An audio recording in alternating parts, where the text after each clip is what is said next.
जय श्री कृष्णा। आप सभी का हमारे YouTube चैनल पर हार्दिक स्वागत है। भगवान श्री कृष्ण की कृपा सदा आप और आपके परिवारजनों पर बनी रहे। उम्मीद करती हूँ आप नियमित रूप से पूरे भाद्रपद महीने में हमारे चैनल पर भागवत कथा का रसपान करेंगे। इससे पहले के अध्याय में आपने सुना था कि किस प्रकार भक्ति ने देवर्षि नारद से अपने कष्टों की निवृत्ति का उपाय पूछा था। उसके आगे का वृतांत आज सुनिए। देवर्षि नारद कहते हैं, अब मैं भक्ति, ज्ञान और वैराग्य को स्थापित करने के लिए प्रयत्न पूर्वक श्री सुखदेव जी कहे अनुसार भागवत शास्त्र को कथा के द्वारा उज्जवल ज्ञान यज्ञ करूंगा। यह यज्ञ मुझे कहाँ करना चाहिए? आप इसके लिए कोई स्थान बता दीजिए। आप सभी तो वेद के परागामी हैं, इसलिए मुझे इस सुख शास्त्र की महिमा सुनाइए। कृपया यह भी बताइए कि श्रीमद् भागवत की कथा कितने दिनों में सुनानी चाहिए और उसके सुनने की विधि क्या है। तब सनकादि कहने लगे, हे देवर्षि नारद, आप बड़े विनीत और विवेकी हैं। सुनिए, हम आपको ये सब बातें बताते हैं। हरिद्वार के पास आनंद नाम का एक घाट है। वहाँ अनेकों ऋषि रहते हैं और देवता तथा सिद्ध लोग भी उनका सेवन करते रहते हैं। तरह तरह के वृक्ष और लताओं के कारण वह जगह बड़ी सघन है और वहाँ बड़ी बड़ी कोमल नवीन बालू बिछी हुई है। वह घाट बड़ा ही सुरम्य और एकांत प्रदेश में है।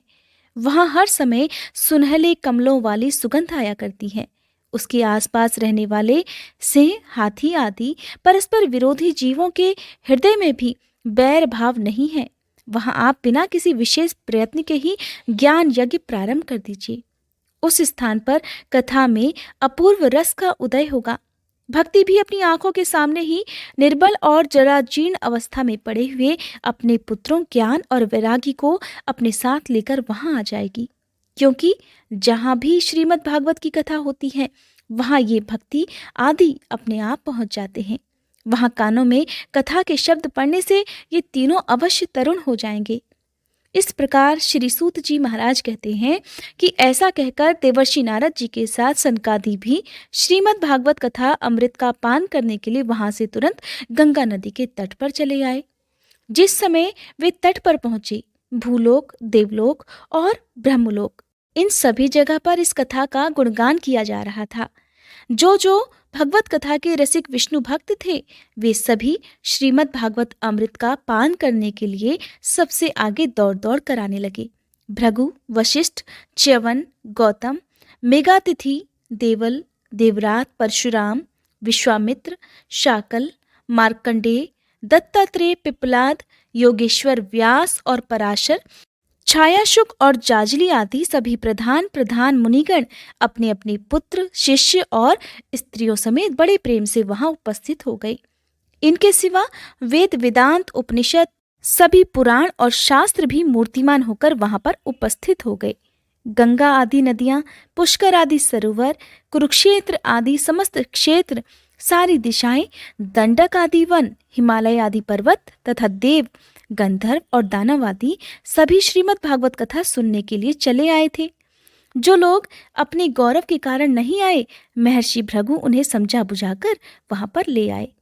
तब कथा सुनाने के लिए दीक्षित होकर श्री कृष्ण परायण सनकादि नारद जी के दिए हुए श्रेष्ठ आसन पर विराजमान हुए। उस समय सभी श्रोताओं ने उनकी वंदना की। श्रोताओं में वैष्णव, विरक्त, सन्यासी और ब्रह्मचारी लोग आगे बैठे और उन सबके आगे बैठे देवर्षि नारद। एक ओर ऋषिगण, एक ओर देवता, एक ओर वेद और उपनिषद तथा एक ओर तीर्थ बैठे और दूसरी ओर समस्त स्त्रियां बैठी। उस समय सब ओर जय जयकार, नमस्कार और शंखों आदि का शब्द होने लगा। अबीर, गुलाल, खील और फूलों की खूब वर्षा होने लगी। यहाँ तक कि कुछ श्रेष्ठ देवताओं ने तो विमानों पर चढ़कर वहां बैठे हुए सभी लोगों पर कल्प वृक्ष के पुष्पों की वर्षा आरंभ कर दी। श्री सूत जी महाराज कहते हैं, इस प्रकार पूजा समाप्त होने पर जब सब लोग एकाग्रचित्त हो गए, तब सनकादि ऋषि महात्मा नारद को श्रीमद् भागवत महात्म्य स्पष्ट करके सुनाने लगे। सनकादि ने कहा, अब हम आपको इस भागवत शास्त्र की महिमा सुनाते हैं। इसके श्रवण मात्र से मुक्ति हाथ लग जाती है। श्रीमद् भागवत की कथा का सदा सर्वदा सेवन, आस्वादन करना चाहिए। इसके सुनने मात्र से ही श्री हरि हृदय में आविराजते हैं। इस ग्रंथ में 18,000 श्लोक और 12 स्कंद हैं तथा श्री शुकदेव और राजा परीक्षित का संवाद है।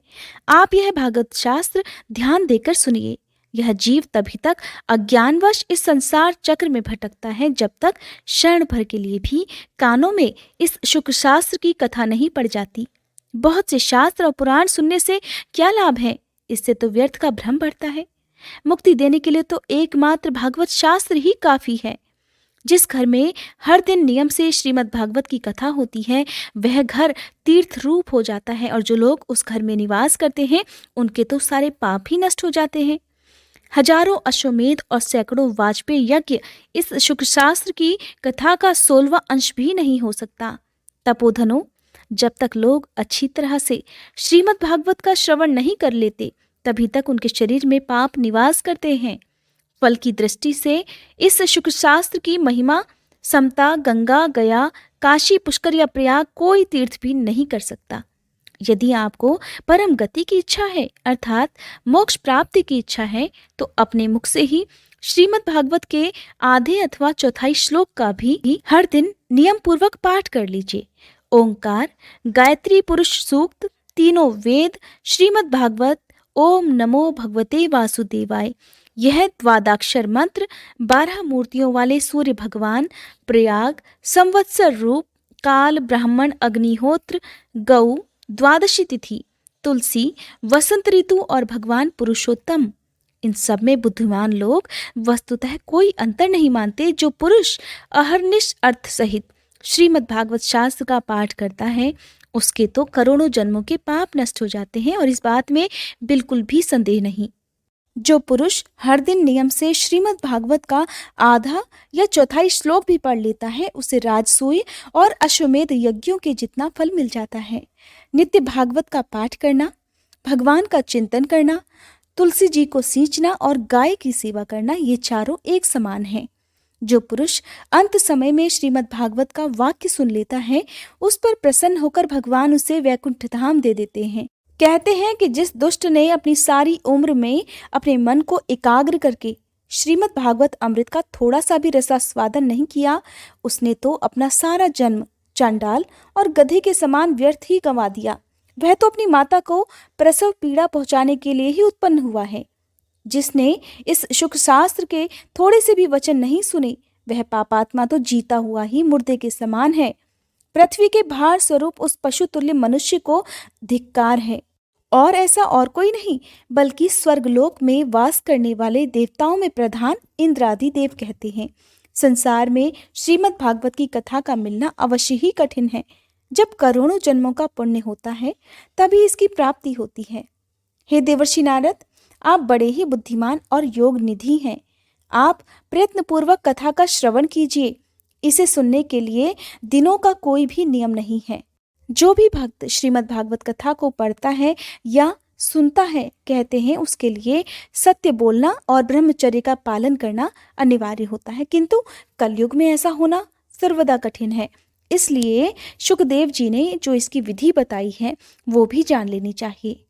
कलयुग में बहुत दिनों तक चित्त की वृत्तियों को वश में रखना अर्थात अपने मन को अपने काबू में रखना, नियमों में बंधे रहना और किसी पुण्य कार्य के लिए दीक्षित रहना बहुत कठिन है।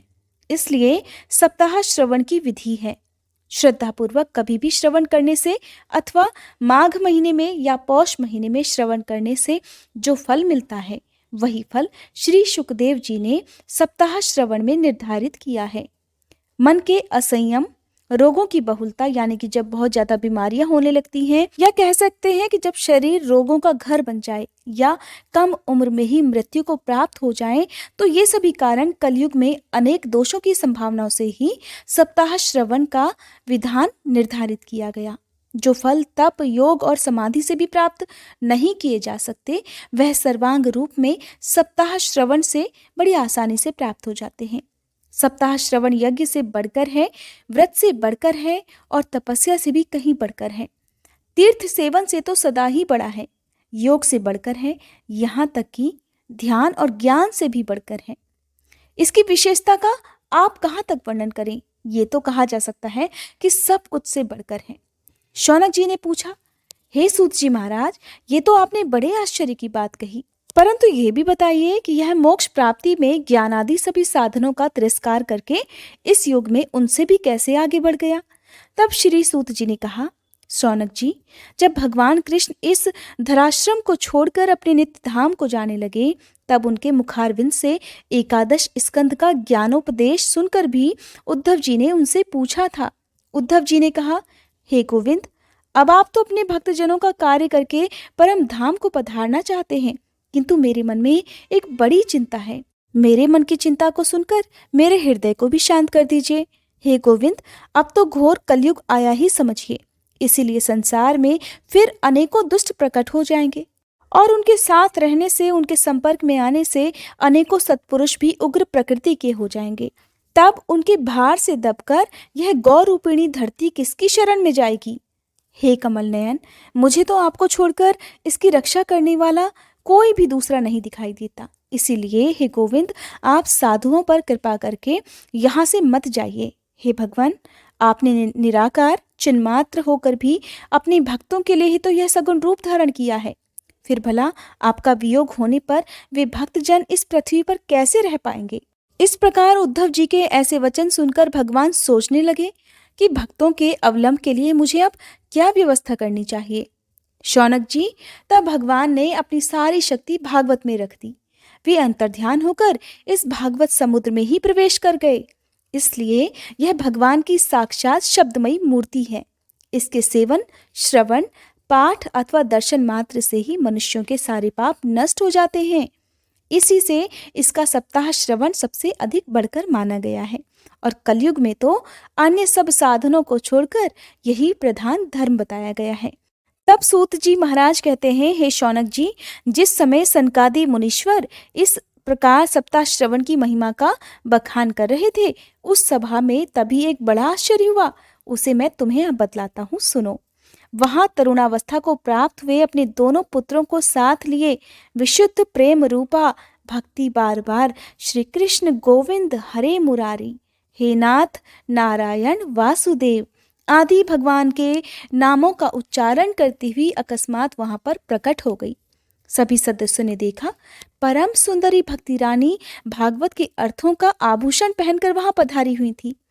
मुनियों की उस सभा में अब सभी यह तर्क वितर्क करने लगे, ये यहाँ कैसे आई, कैसे प्रविष्ट हो गई। तब सनकादि ने कहा, ये भक्ति देवी अभी अभी कथा के अर्थ से निकली हैं।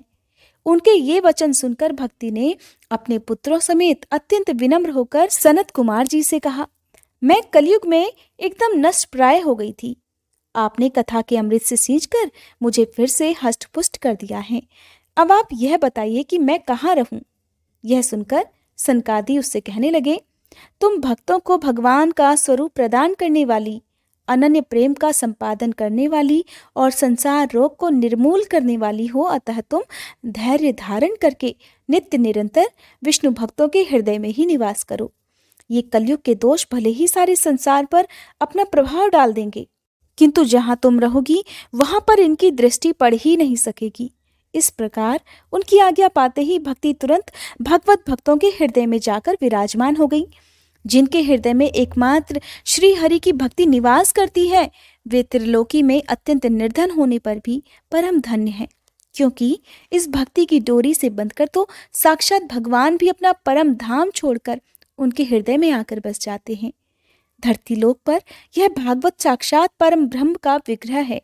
हम इसकी महिमा का वर्णन कहाँ तक करें। इसका आश्रय लेकर इसे सुनाने से तो सुनने और सुनाने वाले दोनों को ही भगवान श्री कृष्ण का आशीर्वाद प्राप्त हो जाता है। श्री सूत जी महाराज कहते हैं, हे मुनिवर, उस समय अपने भक्तों के मन में अलौकिक भक्ति का प्रादुर्भाव हुआ देख भक्त वत्सल श्री भगवान अपना धाम छोड़कर वहां पधार चुके थे। उनके गले में वनमाला शोभा पा रही थी। श्री अंग सजल जलधर के समान श्याम वर्ण था। उस पर मनोहर पीताम्बर सुशोभित हो रहा था। कटी प्रदेश करधनी की सुंदर लड़ियों से सुसज्जित था। सिर पर मुकुट की लटक और कानों में कुंडलों की झलक देखते ही बनती थी। वे त्रिभंग ललित भाव से खड़े हुए मन को चुरा ले रहे थे। वक्ष स्थल पर कौस्तुभ मणि चमक रही थी। सारा श्री अंग हरिचंदन से चर्चित था। उस रूप की शोभा के बारे में अब क्या कहें। उनके उस रूप ने तो मानो करोड़ों कामदेवों की रूप माधुरी ही छीन ली थी। भगवान के नित्य लोक निवासी लीला परिकर उद्धव आदि वहां गुप्त रूप से उस कथा को सुनने के लिए आए हुए थे। प्रभु के प्रकट होते ही चारों ओर जय हो की ध्वनि गूंजने लगी। उस समय भक्ति रस का अद्भुत प्रवाह चलने लगा। बार बार अबीर गुलाल और पुष्पों की वर्षा और शंख ध्वनि होने लगी। उस सभा में जो लोग बैठे हुए थे उन्हें अपने देह गेह और आत्मा तक की सुधि नहीं रही। उनकी ऐसी तन्मयता देखकर देवर्षि नारद कहने लगे, नारायण नारायण, हे मुनीश्वरगण, आज सप्ताह श्रवण की मैंने यह बड़ी ही अलौकिक महिमा देखी है। यहाँ तो जो बड़े बड़े मूर्ख दुष्ट और पशु पक्षी आदि भी हैं, वे सभी अत्यंत निष्पाप हो गए हैं। अतः इसमें कोई संदेह नहीं कि कलयुग में मन की शुद्धि के लिए इस भागवत कथा के समान मृत्युलोक में पाप का नाश करने वाला कोई दूसरा पवित्र साधन नहीं हो सकता। हे मुनिवर, आप लोग तो बड़े दयालु हैं और आप सभी ने तो संसार के कल्याण का विचार करके यह बिल्कुल ही निराला मार्ग निकाल दिया है। हे मुनिगण, अब कृपया यह तो बताइए कि इस कथा रूप सप्ताह यज्ञ के द्वारा संसार में कौन कौन से लोग भी पवित्र हो सकते हैं। तब सनकादि ऋषि ने कहा, हे नारद मुनि, जो लोग सदा तरह तरह के पाप किया करते हैं, निरंतर दुराचार में ही तत्पर रहते हैं और उल्टे मार्ग पर चलते हैं, तथा वो जो क्रोधाग्नि से जलते रहने वाले होते हैं, ऐसे लोग जो कुटिल और काम परायण हैं, वे सभी इस कलयुग में सप्ताह यज्ञ से पवित्र हो जाते हैं।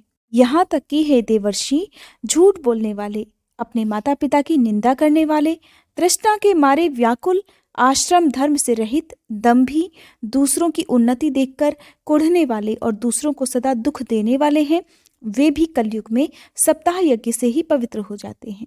जो मदिरापान, ब्रह्महत्या, सोने की चोरी, गुरु स्त्री गमन और विश्वासघात, ये 5 महापाप करने वाले, छल छद्म परायण, क्रूर, पिशाच के समान निर्दयी, ब्राह्मणों के धन से पुष्ट होने वाले और व्यभिचारी हैं, वे भी कलयुग में सप्ताह यज्ञ से पवित्र हो जाते हैं।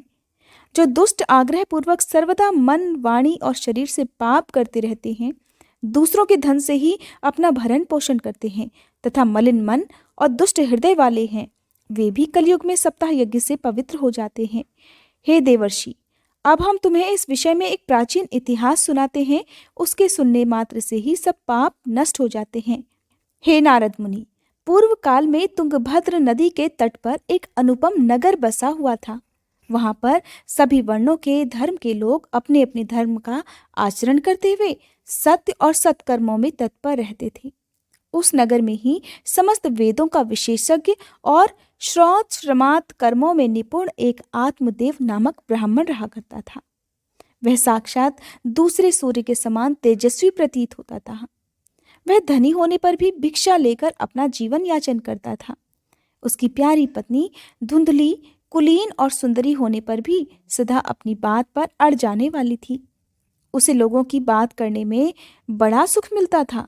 स्वभाव उसका बहुत क्रूर था।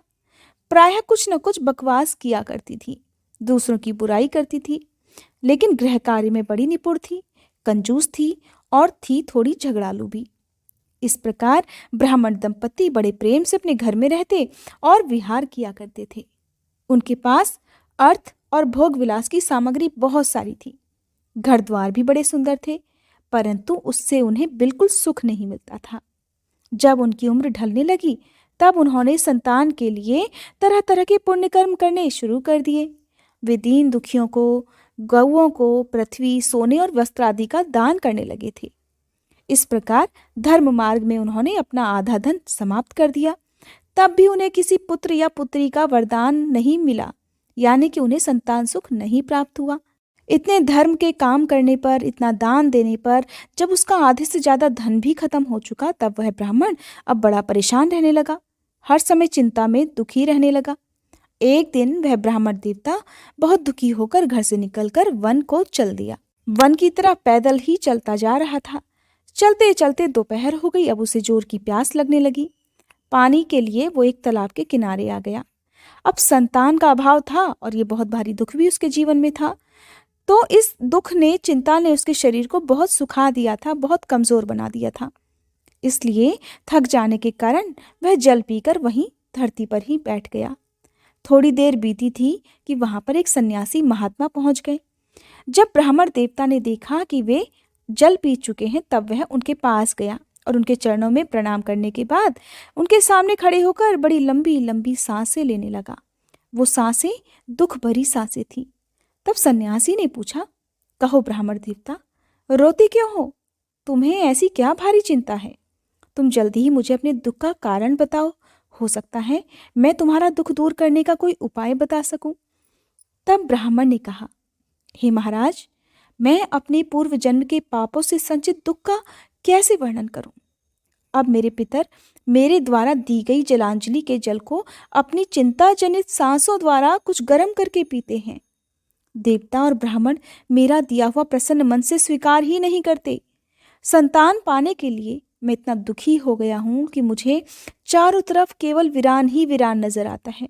मुझे कोई सुख नजर नहीं आता। अब मैं अपने प्राणों का त्याग करने के लिए ही यहाँ आया हूँ। जिसे संतान नहीं, उसे जीने का भी कोई अधिकार नहीं।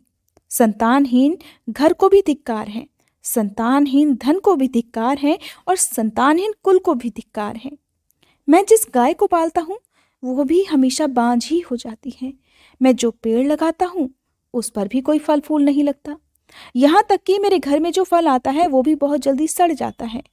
जब मैं ऐसा अभागा और पुत्रहीन हूँ, तब फिर इस जीवन को रखकर अब मुझे करना ही क्या है? ऐसा कहकर वह ब्राह्मण बड़े दुखी मन से सन्यासी महात्मा के पास उनके चरणों में बैठकर फूट फूट कर रोने लगा। तब उन सन्यासी के मन में ब्राह्मण के लिए बड़ी करुणा उत्पन्न हुई, क्योंकि वे तो योगनिष्ठ थे। उन्होंने उसके ललाट की रेखाएं देखकर उसका सारा वृत्तांत जान लिया और फिर उसे विस्तार पूर्वक कहने लगे, हे ब्राह्मण देवता, अब तुम संतान सुख का मोह त्याग दो। कर्म की गति सबसे प्रबल होती है, इसलिए अब तुम विवेक का सहारा लेकर संसार की वासना भी छोड़ दो। हे ब्राह्मण सुनो, मैंने इस समय तुम्हारा दुख देखकर निश्चय किया है कि 7 जन्म तक तुम्हारी कोई भी संतान किसी भी प्रकार नहीं हो सकती। पूर्व काल में राजा सगर और अंग को संतान के कारण ही दुख भोगना पड़ा था। हे ब्राह्मण, अब तुम भी अपने परिवार को आगे बढ़ाने की आशा छोड़ दो। सन्यास में ही सब प्रकार का अब तुम्हें सुख प्राप्त हो सकता है। तब सन्यासी की बात सुनकर ब्राह्मण ने कहा, हे महात्मा जी, विवेक से मेरा क्या होगा? अब तो आप मुझे किसी भी प्रकार पुत्र दीजिए, नहीं तो मैं आपके सामने ही शोक मूर्छित होकर अब अपने प्राणों का त्याग करता हूँ। जिसमें स्त्री और पुत्र आदि का सुख ही ना हो, ऐसा सन्यास तो सर्वथा नीरस ही है। लोक में सरस तो पुत्र पौत्र आदि से भरा पूरा गृहस्थ आश्रम ही होता है। ब्राह्मण का ऐसा आग्रह देखकर उन तपोधन ने कहा, विधाता के लेख को मिटाने का हठ करने से राजा चित्रकेतु को भी बड़ा भारी कष्ट उठाना पड़ा था। हे ब्राह्मण, इसलिए देव जिसके उद्योग को कुचल देता है, उस पुरुष के समान तुम्हें भी पुत्र से सुख नहीं मिल पाएगा। अब तुमने तो बड़ी भारी जिद पकड़ रखी है कि चाहे कुछ भी हो जाए तुम्हें पुत्र चाहिए ही चाहिए। अब इस समय तुम मेरे सामने याचक के रूप में खड़े हुए हो, तो ऐसी दशा में अब मैं तुमसे क्या कहूँ? जब महात्मा जी ने देखा कि ये किसी भी प्रकार अपना आग्रह नहीं छोड़ने वाला, तब उन्होंने उस ब्राह्मण को एक फल देकर कहा, हे ब्राह्मण देवता, अगर तुम अपनी जिद नहीं छोड़ना चाहते तो ये लो, मैं तुम्हें एक फल दे रहा हूँ। इस फल को तुम अपनी पत्नी को खिला देना, इससे उसके एक पुत्र होगा। तुम्हारी स्त्री को 1 साल तक सत्य, शौच, दया, दान और एक समय एक ही अन्न खाने का नियम रखना होगा। अगर तुम्हारी पत्नी इन नियमों का पालन कर सकेगी तो तुम्हारे घर जन्म लेने वाला बालक बहुत ही शुद्ध स्वभाव वाला होगा। ऐसा कहकर वे महात्मा जी वहां से चले गए और ब्राह्मण अपने घर लौट आया। घर पहुंचकर ब्राह्मण ने वह फल अपनी पत्नी के हाथ में दे दिया और खुद वहां से कहीं चला गया। अब उसकी पत्नी तो बहुत कुटिल स्वभाव की थी। वो रो रोकर अपनी एक सखी से कहने लगी, सखी, मुझे तो बड़ी चिंता हो गई। मेरे पति ने कहा है इस फल को खाने से मुझे गर्भ ठहर जाएगा, लेकिन मैं तो ये फल बिल्कुल नहीं खाऊंगी। अगर मैं फल खा लूंगी तो मुझे गर्भ ठहर जाएगा। गर्भ ठहरेगा तो मेरे पेट का आकार भी बढ़ने लगेगा, फिर तो मुझसे कुछ खाया पिया नहीं जाएगा और इससे मेरे अंदर कमजोरी हो जाएगी। अब तुम ही बताओ, जब मेरे अंदर ताकत ही नहीं रहेगी तो भला मैं घर का काम धंधा कैसे कर पाऊंगी? अच्छा, ये सब बातें भी जाने दो। एक बात बताओ कि अगर गांव में डाकुओं ने आक्रमण कर दिया तो भला एक गर्भवती महिला कैसे भाग पाएगी? अगर शुकदेव जी की तरह ये गर्भ भी पेट में ही रह गया तो इससे बाहर कैसे निकाला जाएगा? और तो और कहीं बच्चे का जन्म होते हुए बच्चा पेट में ही टेढ़ा हो जाए तो फिर तो मुझे अपने प्राणों से ही हाथ धोने पड़ेंगे। और यूं भी प्रसव के समय बहुत भयंकर पीड़ा होती है। मैं ठहरी नाजुक। अब भला मैं ये दर्द कैसे बर्दाश्त कर पाऊंगी? अब जब मेरे अंदर शक्ति ही नहीं रहेगी, मैं खाना पीना भी ठीक से नहीं खा पाऊंगी और मैं कमजोर पड़ जाऊंगी, तो मैं बिस्तर पर पड़ जाऊंगी। अब जब मैं काम काज करने के लिए उठ ही नहीं पाऊंगी तो मेरी ननद रानी आएगी। फिर तो ननद रानी भी कमजोरी का फायदा उठाकर मेरे घर का सारा माल पानी समेट कर ले जाएगी। अब भला एक बात बताओ, मुझसे तो सत्य शौचादि नियमों का पालन होना भी बड़ा कठिन मालूम पड़ता है। कहते हैं जो स्त्री बच्चे को जन्म देती है उसे उस बच्चे के लालन पालन में भी बड़ा भारी कष्ट होता है। हे सखी, मेरे विचार से तो बांझ या विधवा स्त्रियां ही सबसे ज्यादा सुखी रहती हैं। मन में ऐसे ही तरह तरह के कुतर्क कुविचार उठने से उस स्त्री ने वह फल ही नहीं खाया। वापस आकर जब उसके पति ने यानी कि ब्राह्मण ने पूछा कि तुमने फल खा लिया, तब ब्राह्मण की पत्नी ने बड़ी चालाकी से उत्तर दिया, हाँ खा लिया। एक दिन उसकी बहन अपने आप ही उसके घर आ गई। तब उसने अपनी बहन को सारी बात सुना दी और कहने लगी कि मेरे मन में इस बात की बड़ी चिंता है। अब मैं इस दुख के कारण दिन प्रतिदिन दुबली होती जा रही हूँ। बहन, अब तुम ही बताओ मैं क्या करूं? तब बहन ने कहा, बहन मेरे पेट में बच्चा है। एक काम करेंगे कि प्रसव होने पर वह बालक मैं तुम्हें दे दूंगी। तब तक तुम अपने घर में झूठ मूठ का गर्भवती होने का स्वांग रचना और बड़े सुख से रहना। तुम मेरे पति को थोड़ा धन दे देना तो वो तुम्हें अपना बालक दे देंगे। हम दोनों ऐसा उपाय कर लेंगे कि जिसमें सब लोग यही कहें कि इसका बालक तो 6 महीने का होकर ही मर गया। यानी कि मैं अपने घर पर कह दूंगी कि मेरा बालक तो 6 महीने का होकर ही मर गया और मैं रोज तुम्हारे घर आकर उस बच्चे का पालन पोषण भी कर दिया करूंगी। तब तक तुम एक काम करो, तुम्हारे पति ने जो तुम्हें फल लाकर दिया है, अब पता नहीं उस फल में कितनी सच्चाई है। तुम इस फल की जांच करने के लिए ये फल गाय को खिला दो। अब ब्राह्मण की पत्नी ने अपनी बहन के अनुसार ठीक वैसा ही किया जैसा उसने कहा था। कुछ समय के बाद जब उसकी बहन के पुत्र हुआ तब उसके पिता ने चुपचाप लाकर वह पुत्र धुंधलकी को दे दिया। ये धुंधलकी वही है जो ब्राह्मण की पत्नी है और ब्राह्मण का नाम था आत्मदेव। इस प्रकार आत्मदेव के पुत्र हुआ है, ऐसा सुनकर सभी लोगों को बड़ी खुशी हुई। अब ब्राह्मण ने भी सभी नियमों का पालन करते हुए अपने बच्चे का नामकरण संस्कार किया और ब्राह्मण को अपनी सामर्थ्य के अनुसार दान दिया। अब उसके द्वार पर गाना बजाना और अनेक प्रकार से मांगलिक कार्य होने लगे, ठीक वैसे ही मांगलिक कार्य जैसा किसी बच्चे के जन्म के उत्सव के समय किए जाते हैं। अब धुंधलकी ने एक दिन अपने पति से कहा कि सुनो, मेरे स्तनों में तो दूध ही नहीं उतर रहा। उतरे भी कैसे, क्योंकि धुंधलकी तो कभी माँ ही नहीं बनी थी, ना ही वो गर्भवती हुई थी और ना ही उसने उस बच्चे को जन्म दिया था जिसे वो अपना बच्चा बता रही थी। अब जब धुंधलकी ने कहा कि मेरे स्तनों में दूध ही नहीं है तो फिर गाय आदि किसी अन्य जीव के दूध से मैं इस बालक का किस प्रकार पालन करूंगी? मेरी बहन के तो अभी कुछ समय पहले बालक हुआ था, उसका बालक मर गया है। क्यों ना उसे बुलाकर हम अपने यहाँ रख लें, तो इस तरह वो आपके बच्चे का पालन पोषण भी कर दिया करेगी। और इस प्रकार तब अपने पुत्र के प्राणों की रक्षा करने के लिए ब्राह्मण ने वैसा ही किया। अब ब्राह्मण और उसकी पत्नी ने उस बालक का नाम रख दिया धुंधकारी। उधर समय बीता और ब्राह्मण की पत्नी ने जिस गाय को वह फल खाने को दिया था वह गाय भी गर्भवती हो गई और 3 महीने बीतने के बाद उस गाय ने भी एक मनुष्य की तरह बच्चा पैदा किया। यानी कि जो बच्चा पैदा हुआ वो बिल्कुल सुंदर दिखता था, दिव्य निर्मल और सोने की कांति वाला बच्चा था, बिल्कुल मनुष्य के बच्चे की तरह दिख रहा था। उसे देखकर ब्राह्मण देवता को बड़ा आनंद हुआ। इस खुशी में ब्राह्मण ने गाय के बच्चे की देखरेख भी खुद ही की और यहाँ तक कि उसके सारे संस्कार भी खुद ही किए। अब जब ये समाचार गांव के लोगों को मिला तो गांव के लोग भी बड़े हैरान हुए और सभी उस बालक को देखने के लिए वहां आने लगे।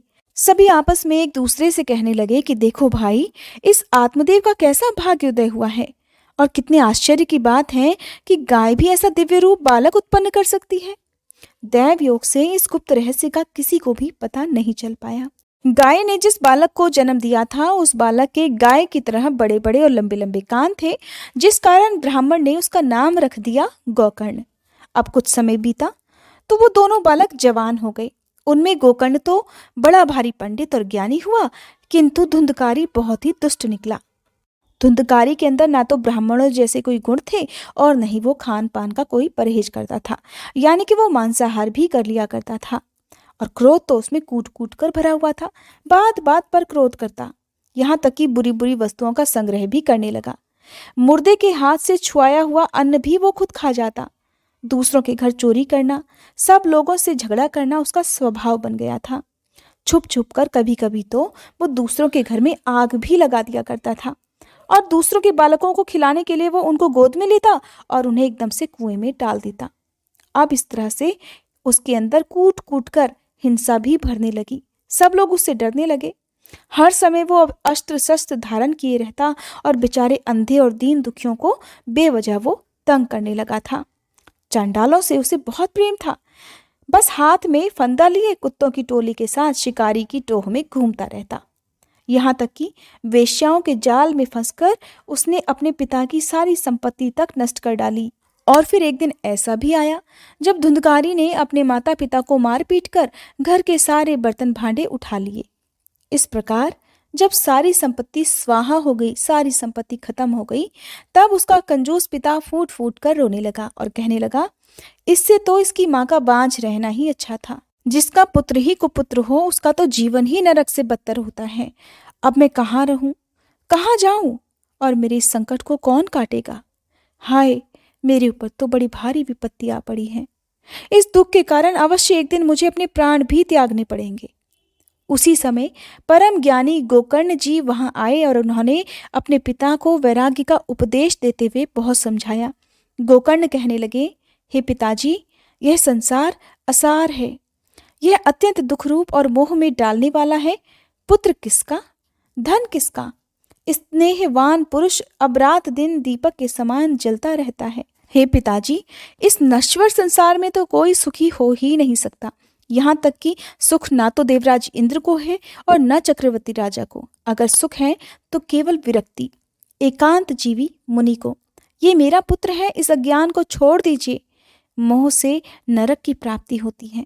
ये शरीर तो नष्ट होगा ही, इसीलिए सब कुछ छोड़कर वन में चले जाइए। गोकर्ण के वचन सुनकर ब्राह्मण जो थे वो वन में जाने के लिए तैयार हो गए। वन को जाने से पहले गोकर्ण से कहने लगे, बेटा, वन में रहकर मुझे क्या करना चाहिए ये मुझसे विस्तार पूर्वक कहो। मैं तो बड़ा भारी मूर्ख निकला। अब तक कर्मवश मैं पुत्र मोह में बंधा हुआ था और इस घर रूप अंधेरे कुएं में ही पड़ा रहा हूँ। पुत्र, तुम तो बड़े दयालु हो, इससे मेरा उद्धार करो। तब गोकर्ण ने कहा, पिताजी, ये शरीर हड्डी मांस और रक्त का पिंड है, इसे आप मैं मानना छोड़ दीजिए। स्त्री पुरुष आदि को अपना कभी मत मानिए। यहाँ तक कि इस संसार को रात दिन क्षण भंगुर देखिए। इसकी किसी भी वस्तु को स्थायी समझकर उसके प्रति मोह न उत्पन्न करें। बस एकमात्र वैराग्य रस के रसिक होकर भगवान की भक्ति में लगे रहें। भगवत जन ही सबसे बड़ा धर्म है। हर समय उसी का आश्रय लेकर रहें। अन्य सब प्रकार के लौकिक धर्मों से सदा के लिए मुख मोड़ लीजिए। सदा साधु जनों की सेवा करिए। भोगों की लालसा को अपने पास मत फटकने देना और जल्द से जल्द दूसरों के गुण और दोषों का विचार करना छोड़कर एकमात्र सच्चे मन से भगवान की सेवा और भगवान की कथाओं के रस का ही पान करना। इस प्रकार गोकर्ण की वाणी से प्रभावित होकर ब्राह्मण ने अपना घर छोड़ दिया और वन की यात्रा प्रारंभ कर दी। हालांकि उस समय उनकी आयु लगभग 60 वर्ष की हो चुकी थी, फिर भी बुद्धि में वे पूरी तरह से दृढ़ थे। अब वन में पहुंचकर उन्होंने रात दिन भगवान की भक्ति पूजा करना प्रारंभ कर दिया। सारे नियमों का पालन करते हुए अब वे भगवान की ही भक्ति में लीन रहते।